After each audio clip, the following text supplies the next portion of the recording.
From the Telstra Stadium in Sydney, it doesn't get much bigger than this. The second semi-final of Rugby World Cup 2003. It's France versus England, and it's live for you here on Star Sports. Hello and a warm welcome to Star Sports coverage of Rugby World Cup 2003. I'm Andrew Lessey. Joining me in the studio, Marcus Blackburn and Shane Howarth. This is an absolute crunch match. Shane, wipe that grin off your face. How do you see this one going? Very quickly. Vive la France! I'm not sitting on the fence anymore. You know, I just think coming into the semi-final, the French have been pretty good, and I got to back them. Marcus Blackburn, we have a Kiwi surrounded by Englishmen today, which is kind of good news for us. How do you see this one going? It's going to be a tight game, and it's just going to be such a huge contest, and all the coaches have come out and said that. But it's going to be a tight one. I don't know. I'm going to sit on the fence, I think, this time round. Oh. Well, why are you so concerned about France winning and England losing, Mr. Howarth? Why? Because Australia-England would be my nightmare final. I wouldn't know who to cheer for. Teams are ready to come out. Telstra Stadium, it's going to be packed, and we have heard reports that 90% of those gathered will be wearing the white and red of England. The thing we heard the swing low, swing chariot yesterday in the Aussie-New Zealand match, which I couldn't quite figure out, but I've kind of made me think that all the English have got all the tickets to both semis, so the support for the English will be massive in this game. I think that yesterday it was England's attempt to make friends and influence people, because if England do get through to the final, the Australians are going to be yeah, of course they are. Really happy about that. Some of the key men to look at in the French lineup. We've talked so much about their back row. Huge games required from them today, Marcus. Oh yeah, and Michalak's there. He's perhaps the emerging star for French rugby, and he'll be a key man today for the French success. But all the head-to-head in the centres there, you've got Cat and Greenwood. I mean, very creative players, great runners with the ball. On the wings, a great head-to-head with Cohen and Robinson and Rougerie and Dominici. And there are players who can turn the game with a simple sidestep or a change of gear, and they're exciting players to watch out for. Hill back there in the back row, you know, is he match fit? That's the thing. Shane Howarth, well, France. For me, 6, 7 and 8, Serge Besson, Olivier Magnier and Emmanuel Harry-Nordici, they're the best back row in the world at the moment, and hopefully that tight five gets them the freedom that they have, because they've just been dynamic in this tournament. And also, as I mentioned, Joel Zion and Marsh, watch for them to have a go at my cat. Come the hour, come the man, as they say. England expects. Kickoff is just a few minutes away. Let's go over live now to the Telstra Stadium in Sydney for the national anthems.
Unbelievable passion in Sydney. Over 82,500 people will be cheering on their respective teams, as we mentioned earlier. Predominantly English supporters in the stadium. Marcus, a lot of criticism about England in recent days. They need to step out to the mark. Cohen does, particularly. He hasn't had a big game yet this tournament. Can they do it? Let's have a quick look at the reserve bench. Yeah, I mean, there's such depth there. I mean, just look, it's just world class. Absolutely amazing, both sides. It's very interesting that Clive Woodward has said that Tyndall will definitely feature in this game at some point. Yeah, and I think, look, for Damien Trulli and Clement Poitrenaud down the bottom for the French, I mean, dynamic players, and they've got to get on the field. There is Mike Catt. He kept his place after coming off the bench against Wales and really turning the game around, Marcus. He did, and there may be lots of pressure on his shoulders, but he won't be feeling that. I mean, he feels lucky that he's in the World Cup, and he feels lucky he's in the starting 15. There is Frederic Michalak, just 21 years of age. He's already scored 101 points in the tournament so far. And he's a relaxed character, and he's looked relaxed there, and maybe that's beneficial for the French, that he is relaxed. We'll see if he can perform today. Martin Johnson, the inspirational England captain. This is going to be huge. Sit back, grab a beer or whatever your favourite tipple may be, and enjoy the second semi-final of Rugby World Cup 2003. We'll go and join our commentary team, Gordon Bray, Chris Handy and Tim Horan. Referee in contention is Andre Watson, who was in charge 4 years ago, and Richard Hill is back, but he hasn't played for 5 weeks. It's a big ask for him. Martin Johnson, his last chance to win a World Cup. Death or glory for those ageing England forwards. And Serge Betsen, who's been the most dynamic back rower in this World Cup, certainly the most destructive, along with George Smith. Second semi-final, Michalak for France. Mike Catt immediately getting his hands on the ball, but not getting the touch. Brusque from fullback. Hill, who's into the game early. Gaultier now, leaving it for one of the back rowers. 10-metre line, England territory. Josion. Ibanez. France showing good ball retention early stages. Michalak again. Cohen was waiting back for the kick, which was awful. Back is there. Dawson got it away to Lucy.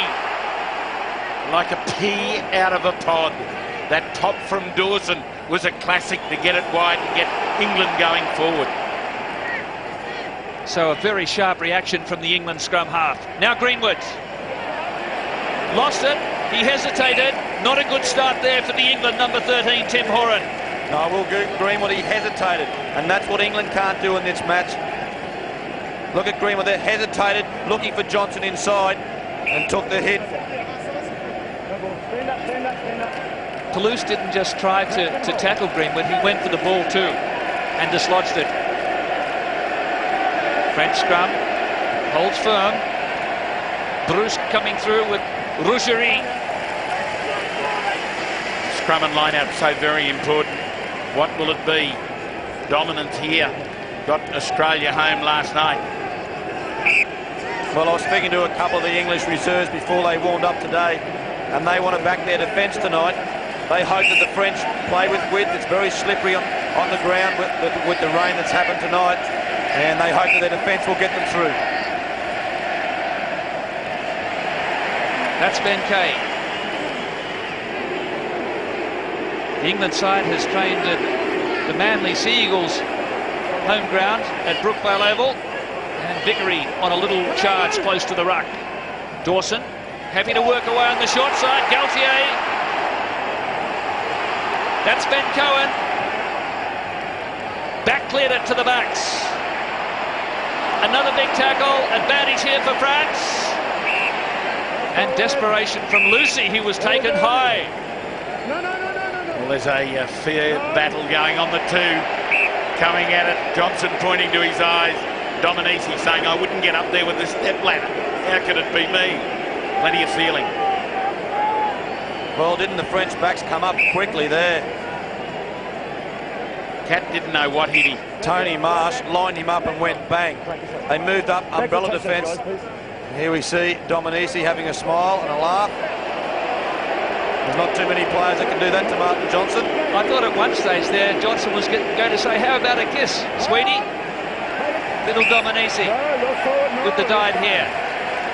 Well done, Matt Dawson putting pressure on Galtier at the back of the scrum, forced the turnover for England. England's ball. 5 metres into French territory. Heavy weight advantage for England. They'll need to make a difference. This front row of France is compelling. And they know it. Here it starts. One weakness has been the willingness of the English front row to go on with it in the scrum. And Ibanez, Krenka and Sylvain Marcanet will take them apart. That's it, okay? Bloodburn. Ibanez had a little sly shot in that melee. Maybe found the nose of Vickery. The penalty goes to the French, but it was a low drive, an 8-man shove from the French scrum, which forced the England front row to pop up. They went low and then drove up with it. Well, it's Phil Vickery on the sideline and Jason Leonard on the field. What a wonderful opportunity. You can just see it. Here it goes on. Marcanet comes forward. Ibanez. Isn't it great to see Jason Leonard coming onto the field for the world record test appearances? Wilkinson is unloaded here. Down to the 22. This is Brusque. Just stabbing that one. If it goes too far, touch in goal, we go all the way back. And there you can see how slippery the field is. The ball just skidding off the pitch and going dead. 2 brilliant kicks. Just raking field. We didn't see that in the first semi-final. Neither side looking to go long early. But it's on up front. Here Leonard coming to the unfamiliar tight head side of the scrum. No, he doesn't get the chance to pack down, but he gets his 112th cap. That's all it meant. The easiest cap he's ever earned, and now he's the world record holder. Look at that body.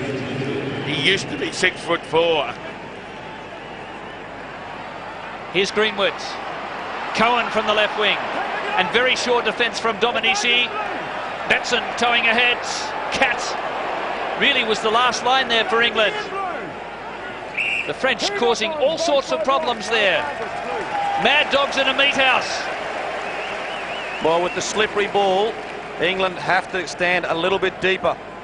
There was good pressure by the French, and Betson put the pressure on.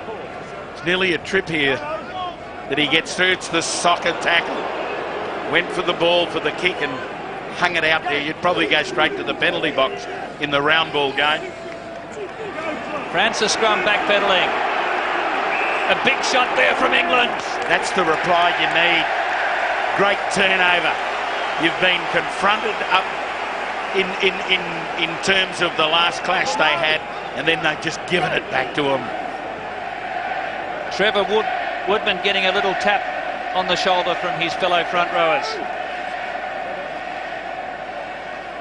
This is Wilkinson and Greenwood.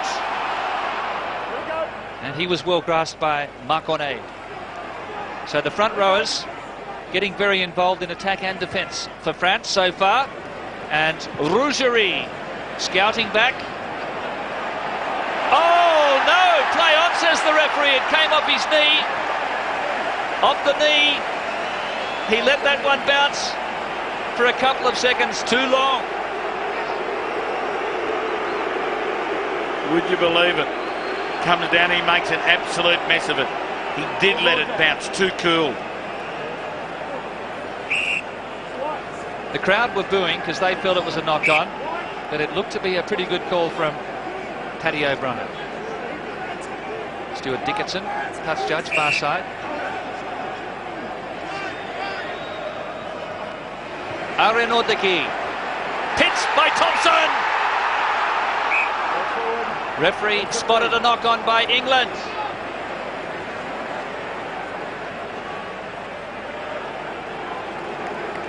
Well, again, some concern on Woodward's face, as you could imagine. knows how important early points are, knows how crucial